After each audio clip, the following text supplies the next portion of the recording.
Thank you, Roland. Thank you, fellow fellows. Thank you, everyone, for attending today. It's great to see this crowd here. So let's start with a chart that captures a major planetary event that began 70 years ago and that we're all living through right now, the Great Acceleration. A massive increase in the rate of resource use and climate impacts like carbon dioxide emissions, shown on the screen. The Great Acceleration launched in the same decade that World War II ended and that the Cold War began, in that little green circle.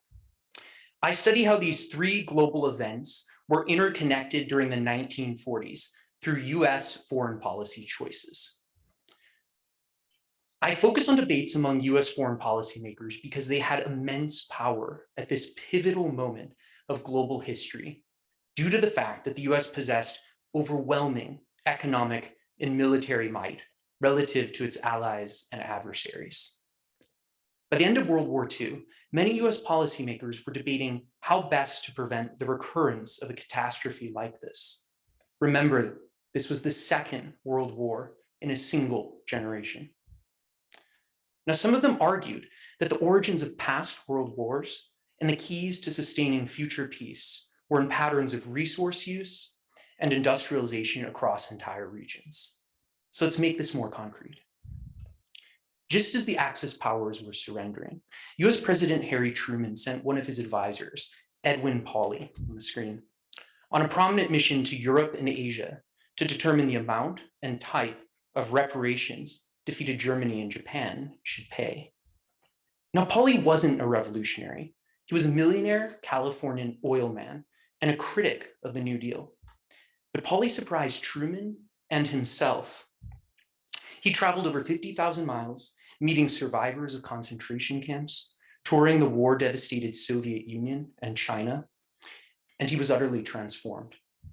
He embraced progressives on his mission and realigned himself with policymakers who were the most focused on doing everything they could to prevent another such war from ever happening again.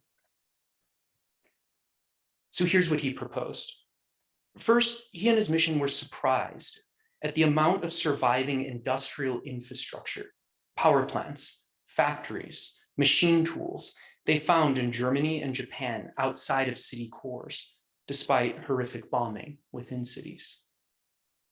And they proposed paying reparations out of this industrial infrastructure. They said, dismantle, pack up, and ship thousands of factories from Germany and Japan to war-devastated, less industrialized areas of Europe, Asia, and parts of Africa. This map shows some of the destinations they proposed sending these reparations from the axis circles, and the squares are the three other major hubs of industrialization in the world at the time. Why did they see this as a route to preventing a future global war?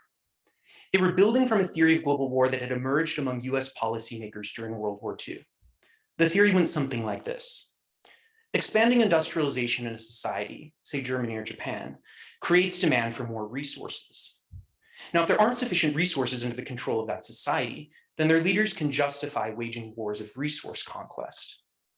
And if those wars are successful, the resources are fed back into the industrial base, and war potential, an actor term, is grown in the form of its industrial base. So the Pauley mission says, we can achieve two major goals with redistributive industrial reparations. First, removal of some industrialization will limit the war potential of Germany and Japan. But more importantly, the mission argues that redistribution might help pivot the world to a more even pattern of industrialization. A more even pattern, the mission argues, could break the cycle of global war. This vision by the end of 1945 and early 1946 was successfully winning adherents. Truman endorsed the plan for Japan. US officials began dismantling factories in Western Germany. So what happened? We know, of course, that the US later supported the massive reindustrialization of Western Germany and Japan. In short, between 1946 and 1948, US distrust of the Soviet Union, due in no small part to the actions of Soviet leaders, grew. And critics of the Pauley mission said, we need to be doing everything we can to prepare for the next war, making sure the odds are overwhelmingly in our favor. So stop dismantling the factories. Keep them, because Western Germany and Japan are places we can control. If that takes reasserting neo-colonial flows of resources to Germany and Japan, then so be it. Inequality and the risk of war are acceptable cost to defend the US position. About 2 years later, the US did not hesitate to use mass violence as the Korean War began. Orders for war material in Japan supercharged the process of reindustrialization there and sounded the death knell for the promise of redistributive reparations. In the same year that the Korean War began, the Great Acceleration launched fully. But the vision of US foreign policy that prevailed and would be repeated from Vietnam to Latin America to the Middle East over 70 years as the acceleration grew was not the one we could glimpse, however dimly and partially, in Pauli's recommendations. Instead, US foreign policy choices played a disproportionate role in making the acceleration a deeply unequal and violent one. The theme of this afternoon is the difference we make. So what difference does this history make? What does it teach us? Even if this alternative path in US foreign policy was defeated. Here are the convictions that my doctoral research has given me. If people in the 1940s considered and pushed for a wider set of alternatives in the aftermath of 2 world wars, so can we today as we face the deepening triple crisis of the Great Acceleration, all of which are interlinked: global inequality, climate change, and high-stakes militarized geopolitics. We should be thinking like the people horrified by global war and genocide in the 1940s. They didn't know about climate change, but they were trying to solve another planetary challenge that remains all too much with us: the threat of another world war. And their answer is to prevent its recurrence through a more equitable distribution of resources.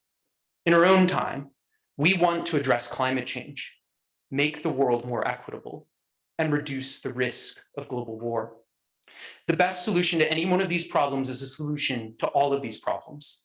If we want a better world ecologically, we're going to need more than carbon sequestration tech. We're going to need greater equality among societies and international cooperation. Of course, we cannot change the past, but we can wrench from its wreckage some form of wisdom.